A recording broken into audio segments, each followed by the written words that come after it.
किसान सन्मान निधी हा हप्ता किती शेतकऱ्यांना मिळाला आणि किती लाभार्थी आहे का? आज महाराष्ट्रातल्या 90 लाख शेतकऱ्यांना किसान सन्मान निधीचा हा हप्ता मिळालेला आहे.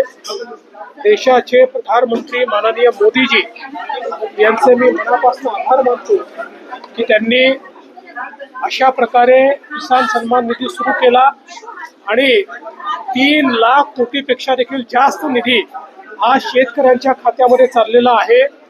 हा एक जगातला डीबीटीचा रेकॉर्ड आहे. त्यामुळे मी प्रधानमंत्र्यांचे मनापासून आभार मानतो. साहित्य संमेलनामध्ये ज्या पद्धतीने देतो कृषी विभागाची काही अनियमित पुढे येत आहे. माझी कृषी मंडळ आरोप होत आहे, त्यासंदर्भात सरकारने एक गांभीर्य घेत असं आहे की आमच्याकडे कोणीही तक्रार केली तरी त्या तक्रारीची आम्ही चौकशी करत असतो. त्यामुळे तशा प्रकारची चौकशी आम्ही करतो आहोत. मात्र तक्रार झाली म्हणजे अनियमितता झाली असं म्हणण्याचं कारण नाहीये. तक्रारीच्या अंती त्याचं